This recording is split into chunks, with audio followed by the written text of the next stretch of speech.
오늘 우리에게 주시는 하나님의 말씀은 민수기 22장 21절부터 35절까지의 말씀입니다. 여러분과 제가 한 절씩 교독하겠습니다. 발람이 아침에 일어나서 자기의 나귀의 안장을 지우고 모압 고관들과 함께 가니 그가 감으로 말미암아 하나님이 진노하심으로 여호와의 사자가 그를 막으려고 길에 서니라. 발람은 자기 나귀를 탔고 그의 두 종은 그와 함께 있더니 나귀가 여호와의 사자가 칼을 빼어 손에 들고 길에 선 것을 보고 길에서 벗어나 밭으로 들어간지라. 발람이 나귀를 길로 돌이키려고 채찍질하니 여호와의 사자는 포도원 사이 좁은 길에 섰고 좌우에는 담이 있더라. 나귀가 여호와의 사자를 보고 몸을 담에 대고 발람의 발을 그 담에 짓누름에 발람이 다시 채찍질하니 여호와의 사자가 더 나가서 좌우로 피할 데 없는 좁은 곳에 선지라. 나귀가 여호와의 사자를 보고 발람 밑에 엎드리니 발람이 노하여 자기 지팡이로 나귀를 때리는지라. 여호와께서 나귀 입을 여시니 발람에게 이르되 내가 당신에게 무엇을 하였기에 나를 이같이 3번을 때리느냐. 발람이 나귀에게 말하되 네가 나를 거역하기 때문이니 내 손에 칼이 있었다면 곧 너를 죽였으리라. 나귀가 발람에게 이르되 나는 당신이 오늘까지 당신의 일생 동안 탄 나귀가 아니냐. 내가 언제 당신에게 이같이 하는 버릇이 있었더냐. 그가 말하되 없었느니라. 그때 여호와께서 발람의 눈을 밝히심에 여호와의 사자가 손에 칼을 빼들고 길에 선 것을 그가 보고 머리를 숙이고 엎드리니 여호와의 사자가 그에게 이르되 너는 어찌하여 내 나귀를 이같이 3번 때렸느냐. 보라, 내 앞에서 네 길이 사악하므로 내가 너를 막으려고 나왔더니 나귀가 나를 보고 이같이 3번을 돌이켜 내 앞에서 피하였느니라. 나귀가 만일 돌이켜 나를 피하지 아니하였다면 내가 벌써 너를 죽이고 나귀는 살렸으리라. 발람이 여호와의 사자에게 말하되 내가 범죄하였나이다. 당신이 나를 막으려고 길에 서신 줄을 내가 알지 못하였나이다. 당신이 이를 기뻐하지 아니하시면 나는 돌아가겠나이다. 여호와의 사자가 발람에게 이르되 그 사람들과 함께 가라. 내가 네게 이르는 말만 할지니라. 발람이 발락의 고관들과 함께 가니라. 아멘.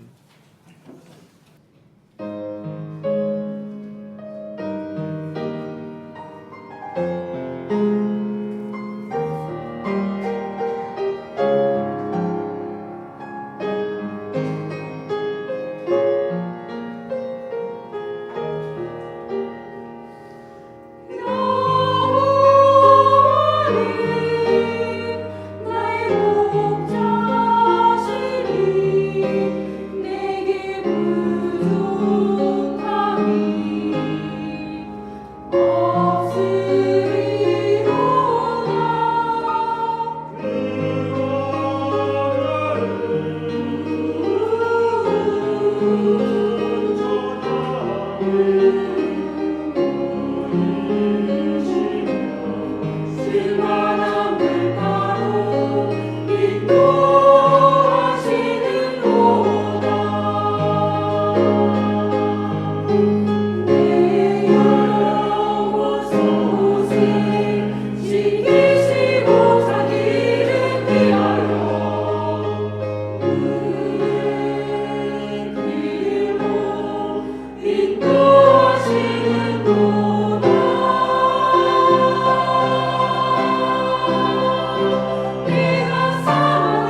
거울을 통해서 자기 모습을 들여다보고 있던 한 중년 부인이 투덜대며 말했습니다.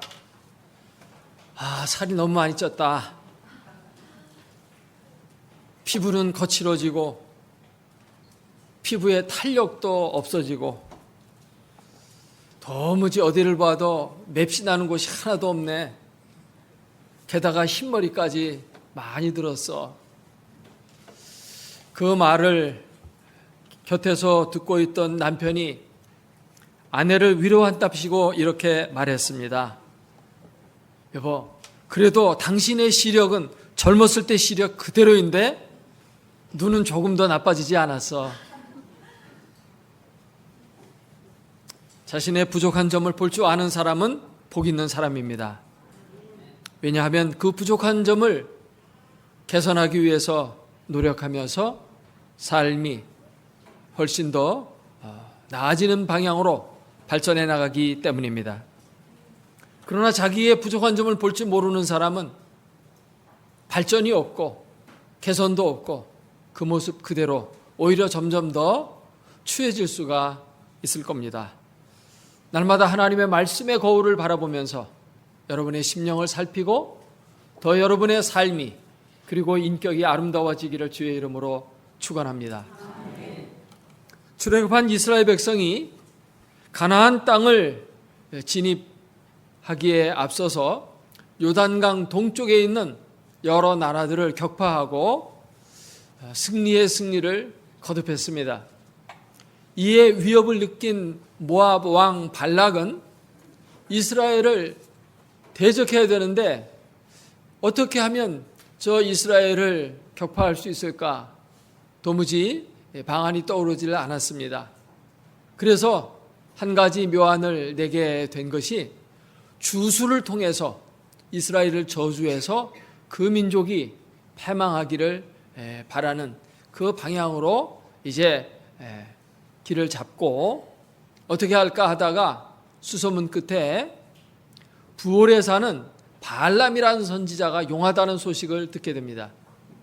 이 발람 선지자는 유프라테스 강변에 부올이라는 지역이 있는데 거기에서 살고 있는 유명한 선지자입니다.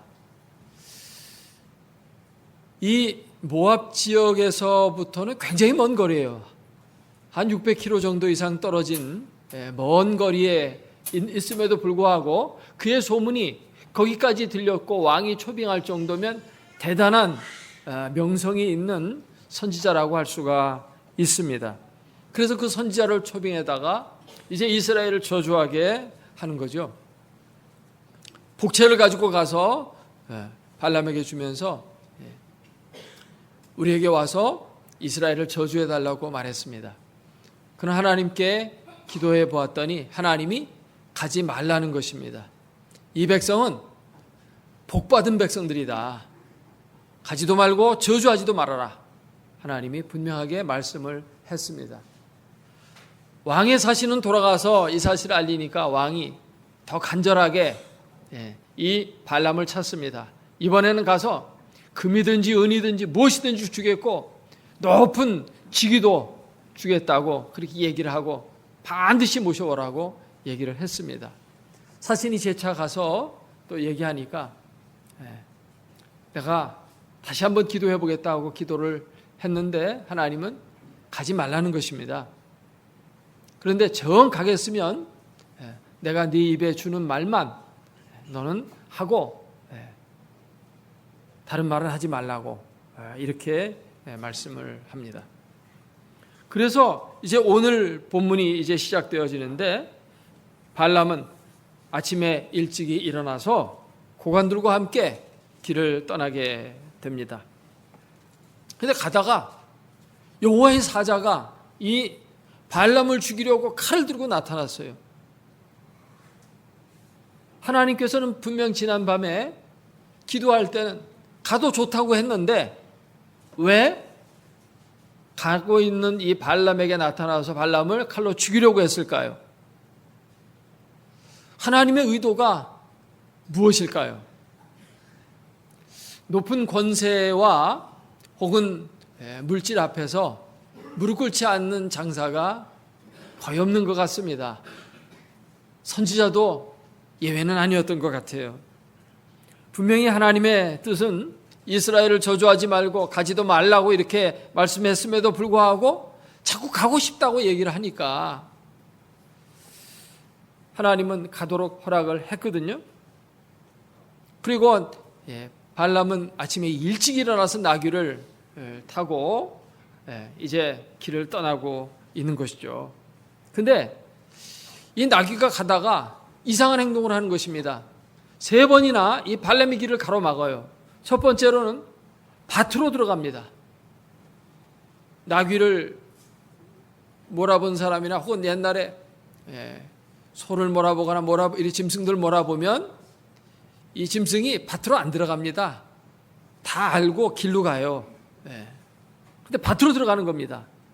그러니까 이 발람이 나귀를 채찍으로 때렸어요. 그래 알 수 없이 매를 계속 때리 아프니까 돌아 나왔거든요. 나와가지고 가는데 이번에는 포도원 사이에 담이 이렇게 양쪽에 이렇게 쳐져 있었는데 가운데로 가면 좋은데 가운데로 가지 않고 담에 바짝 붙어서 비비다시피 하면서 가는 겁니다. 그러니까 나귀를 타고 있는 이 발람의 발이 이 담벼락에 짓이겨지는 것입니다. 그러니까 화가 나니까 또 채찍으로 이 나귀를 때렸습니다. 3번째는 이 나귀가 이제 가다가는 그냥 그 자리에서 주저앉아 버리는 것입니다.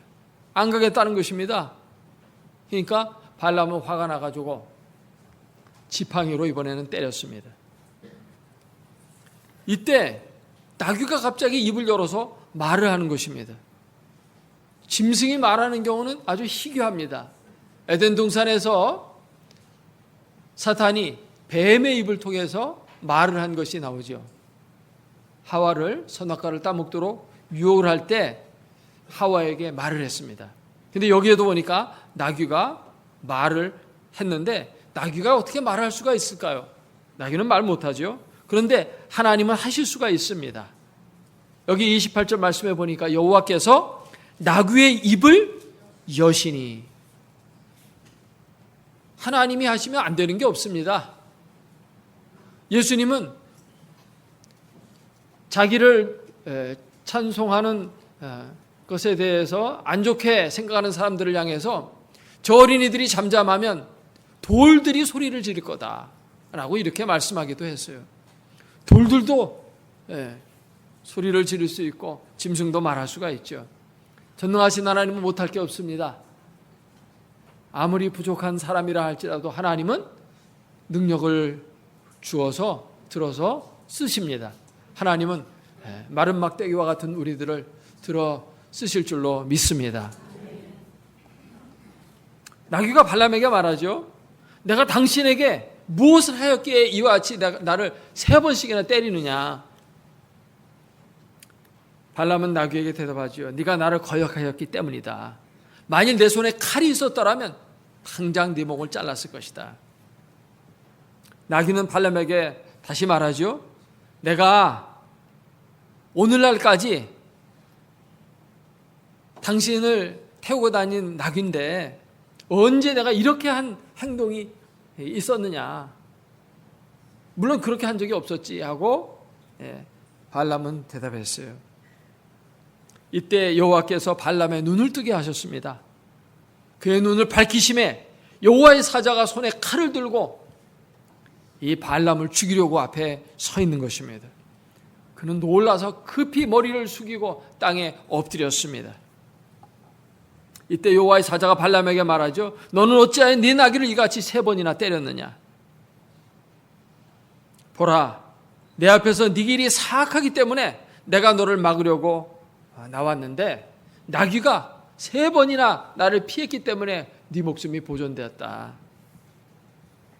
만일 나귀가 그냥 멋모르고 피하지 않고 왔더라면 넌 벌써 내 칼에 죽었을 것이라는 것입니다. 발람은 그 자리에서 내가 범죄하였습니다 라고 고백하면서 나를 막으려고 이렇게 앞에 서신 걸 내가 보지는 못했습니다 라고 이렇게 말했습니다. 하나님은 왜 발람을 가라고 해놓고 죽이려고 하셨을까요? 분명히 하나님은 가도 좋다고 말했어요. 그러나 하나님의 마음은 가는 것이 아니었습니다. 어느 장로님 댁에, 이 장로님은 굉장히 엄한 장로님이에요. 아주 귀한 외동딸이 있어요. 근데 딸이 남자친구들하고 어울려서 노래방 간다는 겁니다. 그러니까 이 장로님이 안 돼.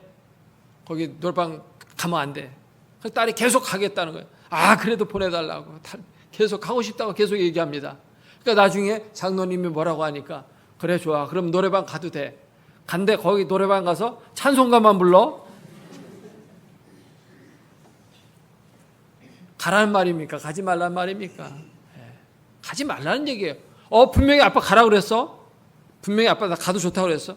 간다고. 얼마나 철없는 짓이에요. 선지자면 벌써 하나님 뜻을 알고 있거든요. 가지 말라. 그럼 가지 말아야 되는데 자꾸 가겠다니까. 왜 가겠다고 했어요? 높은 권세를 주고 금과 은을 주고 뭐 요구하는 거 다 들어준다고 그러니까 가고 싶은 거예요. 자꾸 가겠다고 그러니까 하나님이 그럼 가려면 가. 근데 내가 너에게 이르는 말만 너 말해야 돼? 사실은 가지 말라는 얘기입니다. 그 얘기가. 근데 분명히 하나님 나 가라고 했습니다. 아침 일찍 일어나가지고 나귀에 안장지고 떠나가는 거 보세요. 얼마나 철이 없습니까? 근데 이 발람이 사실은 우리의 거울이에요. 우리들이 그러잖아요. 하나님 말씀 순종하는 거 순종 잘 안 합니다. 그리고 내 고집대로 뭐 하고 싶은 거 막 하려고 그래요. 그리고 나중에는 막 기도하면서 하나님 이거 해 주십시오. 이거 하렵니다. 자꾸 그렇게 조르면 하나님이 안 된다고 자꾸 얘기하는데 계속하면 그래 하려면 해봐. 할 테면 해봐. 이러면 할 테면 해보라고 그랬습니다. 그러면서 끝내 그 고집피면서 그 길로 갑니다. 발람이 남의 얘기가 아니에요. 따라서 합시다. 내 속에도 발람의 마음이 있습니다. 이런 마음이 있으면 하나님의 뜻을 분별하지 못해요. 영안이 어두워져서 봐야 될 걸 보지 못해요. 어떤 사람이 길에서 보석방이 있는데 금은 보석방 앞을 지나가다가 진열장에 너무나도 아름다운 보석들이 이렇게 진열되어 있는 걸 보고 사람들이 옆에 막 지나다니는데 그 진열장을 깨고서 그 안에 있는 걸 집어가지고 가다가 붙잡혔어요. 사람들이 그렇게 보는 앞에서 어떻게 도둑질합니까? 나중에 체포돼서 아니 사람들도 그렇게 많이 보고 있는데 거기서 도둑질하면 잡힐 거 뻔히 알면서 왜 도둑질 했냐니까 보석을 보다 보니까 옆에 사람이 안 보이더라는 것입니다. 그 보석만 보이는 거예요. 물질의 눈이 어두워지니까 아무것도 안 보이는 겁니다. 나귀는 못 봐도 하나님의 선지자는 하나님의 사자가 온 걸 봤어야 되죠. 그런데 반대예요. 나귀는 그 하나님의 사자가 칼 들고 있는 걸 봤는데 이 선지자는 그걸 보지 못해요. 이게 뭘 말해주는 겁니까? 대조법을 통해서 우리에게 분명히 보여주는 것은 이렇게 우리가 욕심으로 눈이 어두워질 수 있다는 것입니다. 영안이 열려야 돼요. 베드로후서 2장 15절 이하의 말씀에 보면 발람은 불의의 삭슬 사랑하다가 자기의 불법으로 말미암아 책망을 받되 말하지 못하는 나귀가 사람의 소리로 말하여 이 선지자의 미친 행동을 저지하였느니라. 미친 행동이라고 이렇게 말하고 있습니다. 정신이 없는 것입니다. 발람은 결국 그 길을 가게 됩니다. 이제라도 하나님은 돌이키기를 원해서 그 사건을 주신 거예요. 나귀를 통해서 교훈을 주고 있는 겁니다. 그러면 이제라도 안 갔으면 됐어요. 그런데도 마지막에 너 정 가겠느냐? 그러면 가서 내가 이르는 말만 해라. 그러니까 따라가는 겁니다. 가서 어떻게 됐을까요? 가서 하는 일이 형통하지 못했습니다. 이스라엘을 저주하라고 갔는데 모압 왕 발락이 저주하라고 이렇게 얘기했는데 저주를 안 하고 축복을 합니다. 근데 잘했다고 돈 줍니까? 금은보화를 안겨줄까요? 안 주죠. 오히려 쫓아보냈을 겁니다. 일이 형통하지도 못했어요.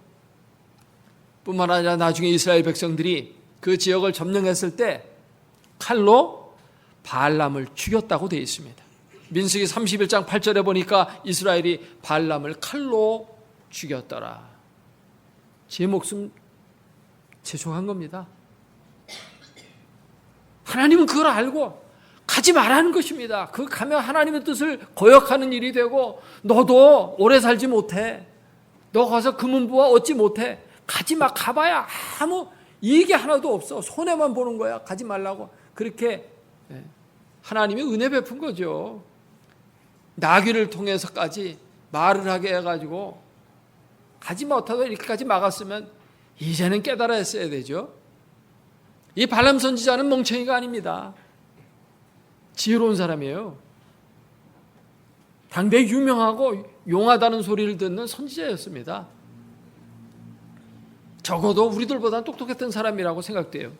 한 나라의 왕이 저 먼 지역에 가서 초빙이 왔을 정도면 뭐 보통 사람은 아니었을 거예요. 그럼에도 불구하고 그의 영안이 어두워져서 그의 인생 실패하고 말았다는 것입니다. 우리의 영안이 어두워지면 안 됩니다. 오히려 영안을 떠야 됩니다. 할렐루야.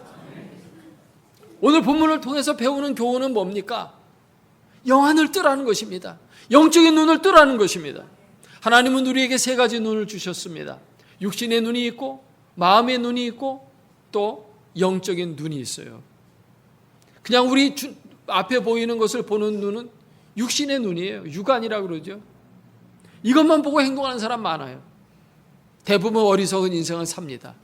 조금 더 나은 인생을 사는 사람이 마음의 눈을 가지고 세상을 보는 사람. 뭔가 그래도 지혜가 좀 있죠.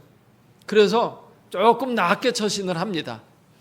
그러나 우리는 보이지 아니하는 영적인 세계를 볼 줄 아는 눈을 가져야 제대로 된 그리스도인의 삶을 살아갈 수가 있습니다.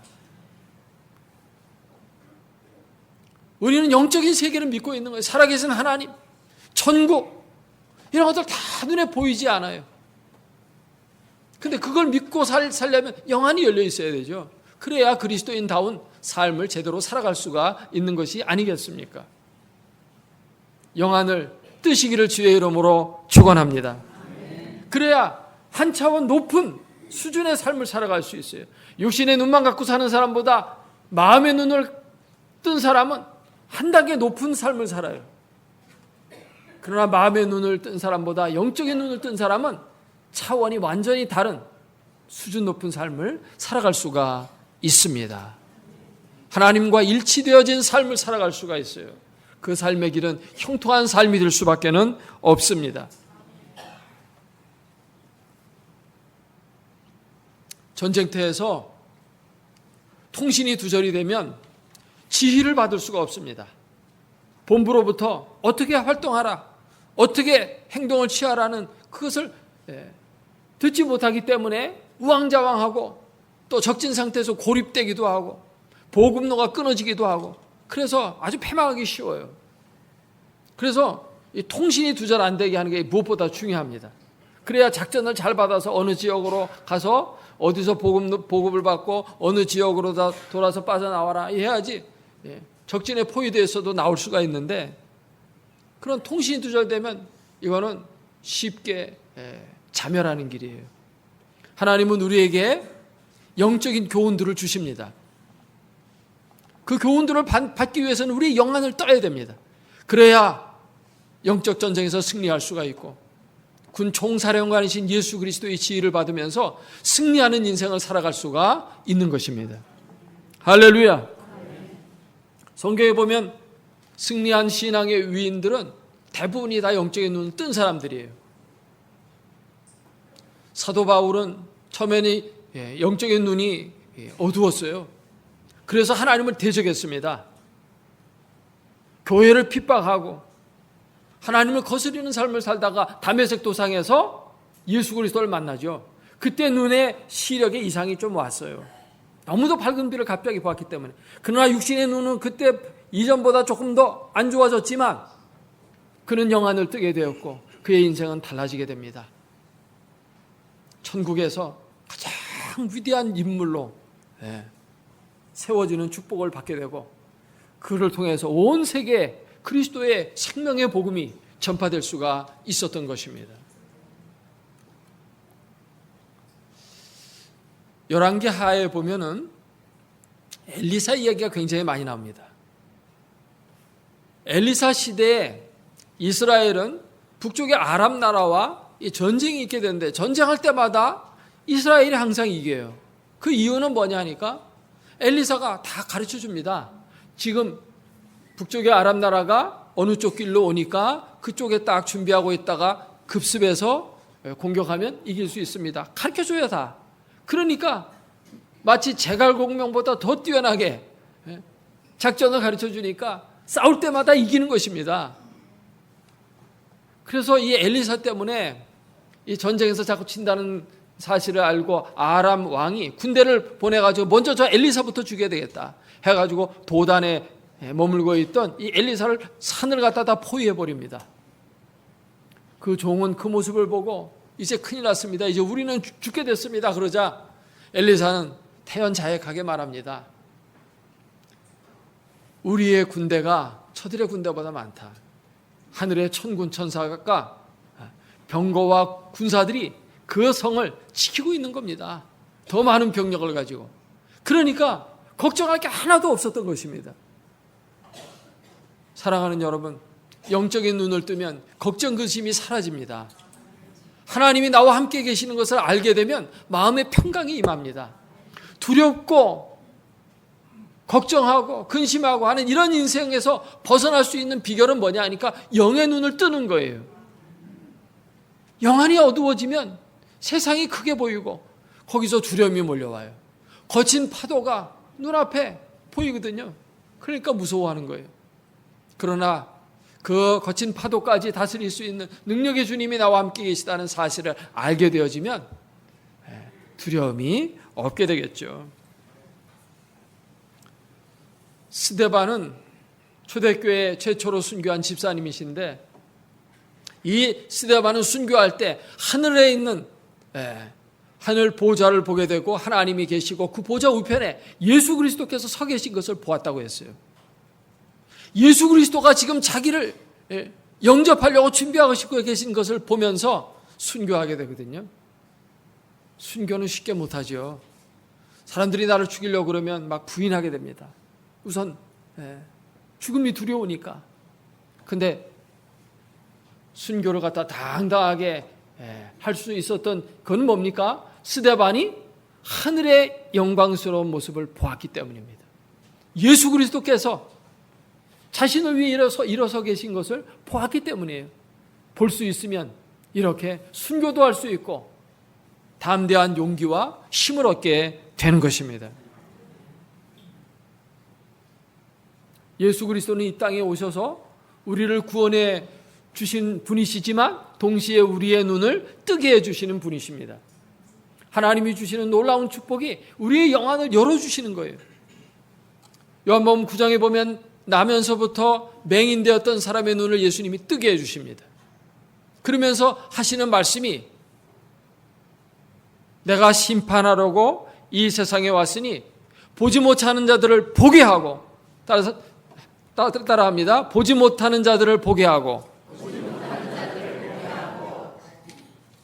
예수님은 보지 못하는 자를 보게 하는 분이에요. 영안을 띄워주시는 분이시에요. 또한 반대로 보는 자들을 맹인이 되게 하려 함이니라고 말씀하셨어요. 바리새인들은 자기들이 본다고 생각했어요. 눈으로 육신적으로 보는 것만 생각한 거죠. 그래서 그들은 하나님의 뜻을 제대로 알지 못했고 오히려 하나님을 거스렸고 마침내 하나님의 아들 예수 그리스도를 십자가에 못 박아 죽게 만들었어요. 영안을 뜨지 못하면 하나님의 뜻을 이루지 못할 뿐만 아니라 어떻게 됩니까? 하나님을 대적하는 자가 돼요. 그러다 결국은 망하게 됩니다.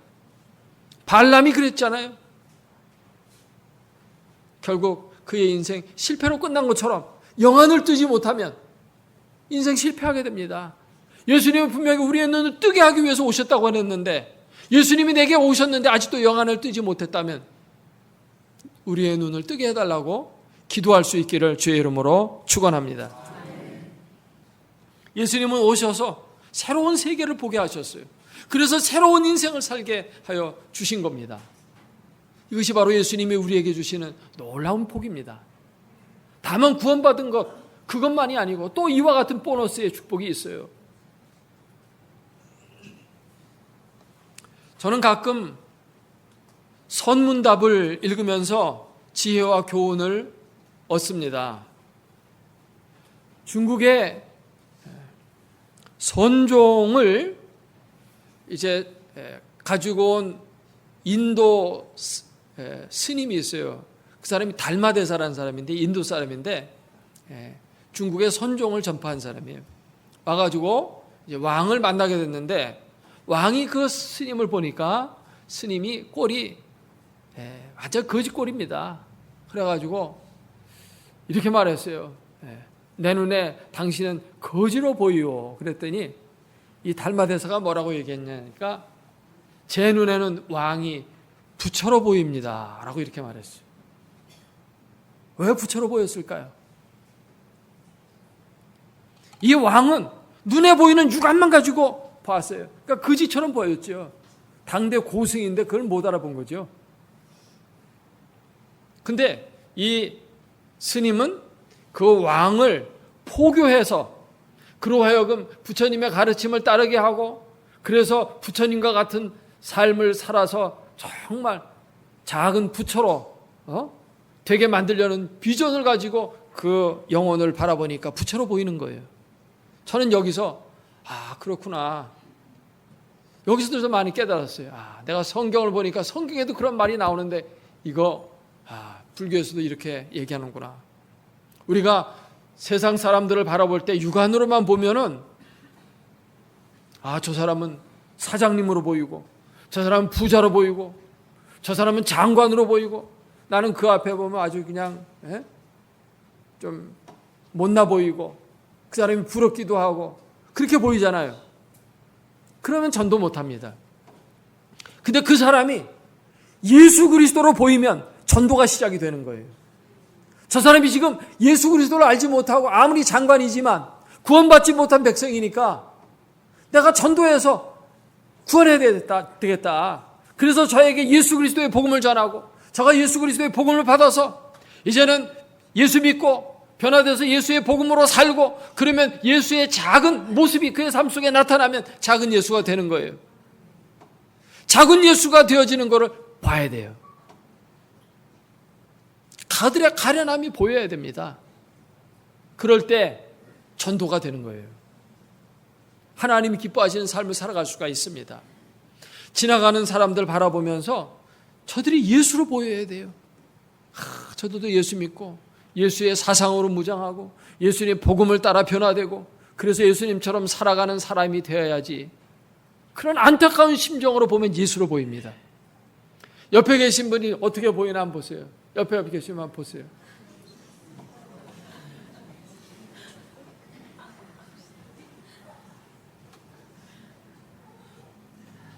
영안이 열린 사람은 그런 거 보여요. 내 옆에 계신 분의 영혼 속에 주님이 계시는데 그 주님이 내가 모시는 주님하고 같은 주님이에요. 옆 사람에게 서로 인사하도록 하겠습니다. 당신 안에 계신 주님은 내 안에 계신 주님과 한 분이십니다.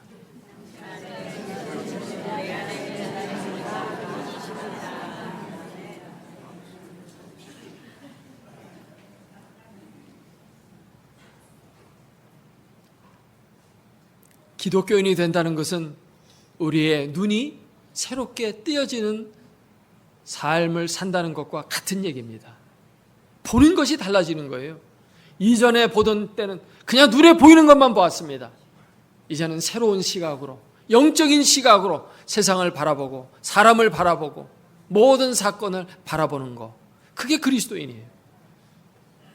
여러분, 영안이 열렸습니까? 영안이 열려야 합니다. 영안이 열려야만 복된 인생이 됩니다. 하나님이 쓰시는 삶이 시작됩니다. 다른 사람을 주님 앞으로 인도할 수 있는 능력의 삶이 출발이 됩니다. 영안이 열리시기를 주의 이름으로 축원합니다. 기도하겠습니다. 오늘 주신 말씀 생각하며 통성으로 기도하겠습니다.